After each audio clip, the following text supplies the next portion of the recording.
in 1100 or thereabouts.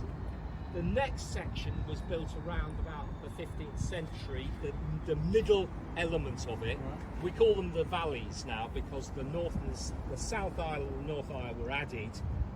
And if you look back in the cathedral, you can see those very solid pillars which hold up the central section. What century are those? About 500 years now. The roof is obviously been redone, but they look older.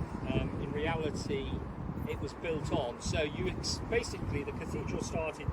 There was something here. The St Mary's Chapel was it. Right. The West Tower was built about 500 years ago, and that goes that way. So when you reach the far end in the little tower, or the East Tower as I call it, beyond that they built an extension to cathedral in 1960-61.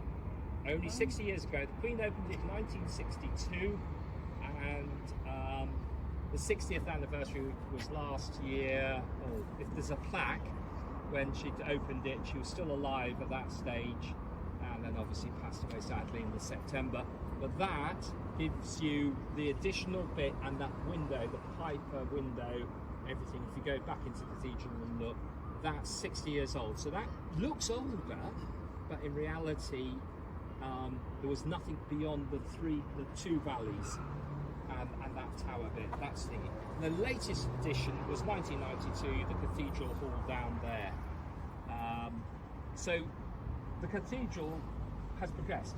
It only became a cathedral in 1949. The church in Wales was disestablished from the Church of England in 1921. It took them 28 years to decide that Newport, this building here, was going to be the cathedral. There was discussions about Monmouth, there was discussions about Abergavenny having it at St Mary's, and so on and so forth.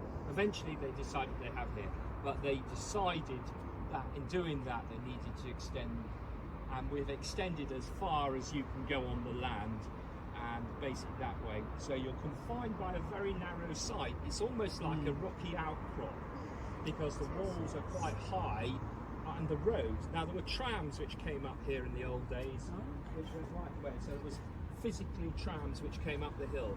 Now we're geographically in the centre of the city, but actually because of our height, people don't come here.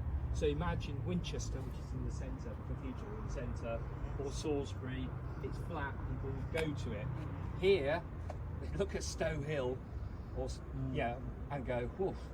So, but there is a bus. The buses come up regularly, but unfortunately, plenty of buses come up. So we just need to jazz up some Woolos and get him up on the internet, TikTok, and stuff like that to go. He's a really cool seat. You need to come here. But St David's in Pembrokeshire, obviously St David's is probably patron saint of Wales. He's got a bigger pull. There are a huge number of people. There's something in the name. Could be. But of course, St David's is a village. This is now. This was a town. Now it's a city. So mostly cathedrals are in cities. So pub quiz question moment.